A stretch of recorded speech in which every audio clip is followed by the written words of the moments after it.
Salam and welcome to part number 256 in the fabulous book Muhammad Sal'lal'laa'hu, the life based on the earlier sources. We are busy now with the fabulous chapter, which is chapter number 75, which is the conquest of Makkah. And there's so much fabulous lessons that we are learning in this. And we mentioned in the previous episode, one hot-headed guy, right, Nabi Sallallahu Alaihi Wasallam, neutralized him by giving the leadership to his son. And we must remember in modern days time, whether you're marching in the street, whatever you do it as Muslims, please remember, now here in South Africa, we're a minority, so majority of the people are Christian in this country. Whichever march you're joining in, as Muslims, always conduct yourself with the best of manners. Muslims don't toy in the streets. We don't dance in the streets.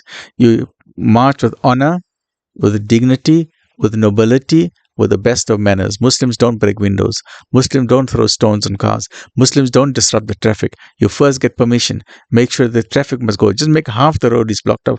March neatly, politely, with kindness, and make a statement known. Have your banners, whatever it is, and do it with honor and with dignity. Get the message across. You want to attract people to you. You don't want to repel people from you. You have a magnet which is positive and negative. Try and make it. You must show yourself that you are different from other people. The fundamental thing about Islam, besides the 5 pillars, is the aspect of social justice. If you see wrongs in society, speak out against it, but do it with honor and with dignity. You don't respond evil with evil, you respond evil with something that is good.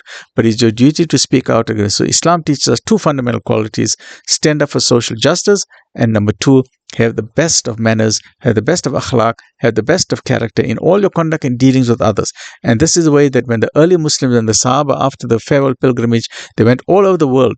How did they attract people to Islam? They didn't go around giving out Qurans everywhere. No, that's not how they attracted people. They attracted people by their business dealings because they were in a foreign land.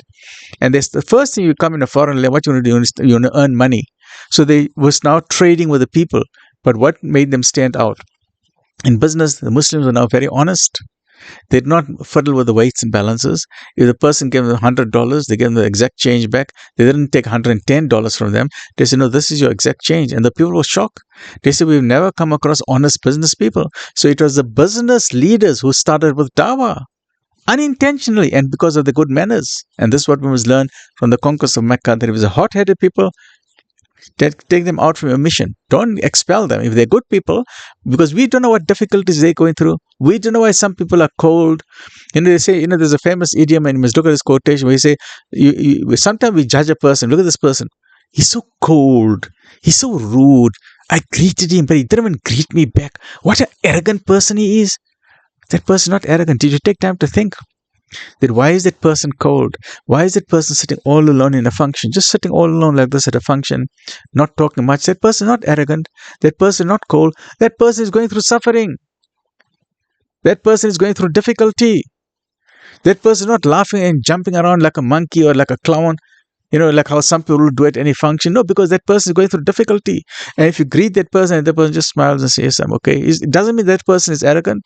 Try and understand, empathize to say, if that person is cold, maybe that person is going through more severe hardship than what you can ever imagine, or what you will never be able to go through yourself. So instead of judging people to say, oh, that person is so rude, or that person is so cold, or this person, are you a better person than that person? Rather make dua for that person, pray for that person. Ya Allah, whatever difficulty that person is going to, make it easy for him.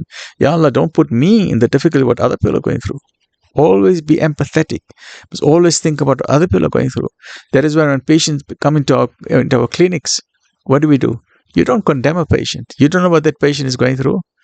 When you learn so much lessons when you become a doctor. You see patients in hospitals, little children, 1-year-old, 2-year-old, 3-year-old, 4-year-old, 5-year-old with cancer. It destroys you mentally. Cancer. Imagine what those mother and father are going through. Imagine what the brothers and sisters are going through. And then because of the chemotherapy, the radiotherapy, the child loses all the hair. Very difficult. So to be a doctor, it makes you aware of the difficulties other people are going through. Just because your house is fine doesn't mean the whole world is fine. Must always remember of those. That is why Islam says, think of the poor, the orphans, the widows, the children. Think of everything. That's what Islam teaches us. And that's why we're learning lessons from the conquest of Mecca. So as we said now, Nabi Sallallahu Alaihi Wasallam gave the standard. away from the father, the hot-headed fellow, gave it to his son. But Nabi Sallallahu did not condemn this hot-headed fellow because that person is going through some difficulty, right? So when the army had passed, Abu Sufyan went back to Mecca at speed, with all speed, and standing outside his house, he shouted at the top of his voice to a quickly gathering crowd, because now he's a chief and he's seen everything, and the people are going to listen to him. So he said, "Oh, people of Quraysh! Oh, people of Quraysh! Come to me! I've got news for you! Oh, people of Quraysh!" And people came running to him that our leader is calling. What is going on? So he says, "Oh, men of Quraysh! Muhammad is here with a force that you cannot resist. You will never win this force. I've seen it with my own eyes. Oh, people of Quraysh, Muhammad is here with 10,000 soldiers with steel. You cannot defeat them. Oh, people of Quraysh, Muhammad has granted me, he has granted me this great honor that whoever enters my house, Abu Sufyan's house, shall be safe. My house. I'm the leader. I'm the chief." And the people are in shock. So his wife Hind, the famous one who wanted the liver of Hamza, who paid off Washi to treacherously throw the spear at the back of Hamza. So the same Hind, the wife of Abu Sufyan, now comes out to see the husband acting like a big shot there, right? So Hind came out of the house and she seized the husband by his mustaches, big mustache. She grabbed his mustache and she said, "Slay, kill this greedy, greasy, good-for-nothing bladder of a man. You miserable protector of a people. What's wrong with you? You're a leader and you're already giving in. You are defeating. You are saying you are defeated even before Muhammad can even enter this Mecca. You are given up already. What kind of a human being are you? Whatever useless are you?" Right? So she is going on and on. She's telling the people, "I don't want nothing to do with this man. He is an embarrassment to me. What kind of a husband is he? He is a useless. I want nothing to do with this man." And she's pulling him by his mustaches, right? And then Abu Sufyan then shouted at his wife. Now husband and wife are shouting in the street. It's a domestic quarrel. The chief of the people and the chief of the people's wife are fighting. And he's now telling her, "Woe betide you," saying the people, "Don't let this woman," his wife, "don't let this woman, even though I'm married to her, don't let her deceive you against your better judgment." He's telling the people, "Don't listen to her. I know she's my wife, but she is deceiving you. She has not seen what I have seen. For there hath come unto you that which you cannot resist. I have seen 10,000 people and more, and they are fully armed, and there's nothing you can do. Even there amongst us, our enemies, there are even tribes among there which we are even scared of, and they are part of them." And then again he told these people, "But whoever enters my house, the house of Abu Sufyan, will be safe." And then the people said, "God slay thee. God slay thee. What kind of rubbish are you talking? What good is your house for all our numbers? We are thousands here. What good is your house? Your house can only take 20, 30 people. We are 5,000 people here in Mecca. How can your house be good enough? You are such a rubbish. What kind of a leader are you? I mean, who are you going to choose to sit in your house? You're just going to take your family there. What about the rest of us?" Right? So already the mind is thinking that, okay, we want a place of safety. Right now, they're all agreeing that now this is a big army that's coming, but now we need to look after our own skin because our leader is protected. He's going to run back into his house. So he and his wife and his children are protected. What about the rest of us? Right? So now there's a bit of a battle. But subconsciously, the fact that they're arguing with Abu Sufyan means that in their mind they agree that, okay, now there's an army coming here. There's nothing we can do about it. We don't want to fight against him, but we need a place of safety. In modern terms, they're looking for an underground bunker or a safety refuge, right? And then Abu Sufyan remembered the other things that Nabi Sallallahu Alaihi Wasallam told him, because he told him three things, right? But he just repeated, "Everyone, Abu Sufyan, because he wanted to correct it." Many times leaders are like that. Some leaders are like that because it's a matter of ego. To say, you know what, out of all the people of Makkah, only my name was chosen. Abu Sufyan's house. Abu Sufyan's house, right? He wanted that, so I'd give him credit. He's the chief.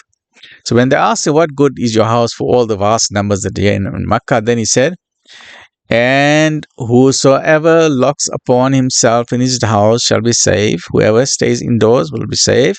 And whosoever enters the mosque will be safe. Whereupon the crowd that had gathered dispersed quickly. They all ran away quickly. They started rushing into the house. They locked the door. Others went to the mosque. They locked, because there were many homeless people as well. And some were out of town. Their houses were very far away. Now they can't go look for a camel or a horse and ride out of town, because when they ride out of town, they'll meet the army. So those who were foreigners there, they went to the mosque. Those who had residences in Makkah, they went to the house and they locked it, because that was the rule. That whoever's in Abu Sufyan's house will be safe. Whoever's in their own house, don't worry, we won't break your house. Even if you've got no lock on your door, as long as your door is closed, you will be safe. So we won't look for technicalities, right? So as long as the doors are closed, you'll be safe.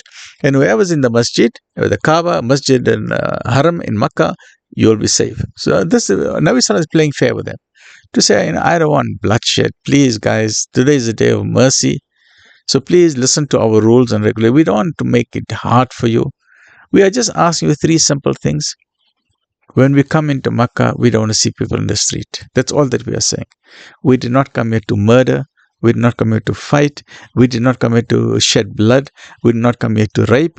We did not come here to take your houses. We did not come here to take your businesses. We did not come here to take your camels and your horses and your sheep. We did not come for nothing. The only thing we came for is because you broke the treaty. We had a peace treaty for 10 years. We did not break it. You all broke it. Now it is our right. By law, you broke the treaty.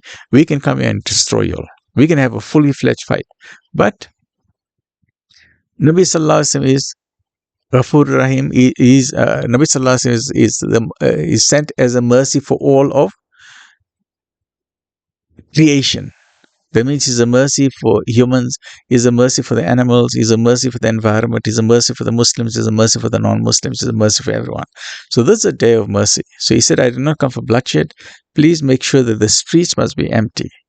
If the streets are empty, we will come peacefully to now say, okay, we have now taken over Makkah, we have conquered it peacefully. We'll then sign our treaties of negotiation. I want to destroy the idol worship in Makkah. Then we know that there's no bloodshed, the war is over. But if anyone is found in the street, we will regard that as a threat to our arrival. And if we find anyone who's standing there with a sword, that means you are now opposing the army. So only for those people who are standing in the street, we will regard you as hostile to our intention to come peacefully. And in that case, we are entitled to defend ourselves. But other than that, if we find everybody in their homes, this is a peaceful entry.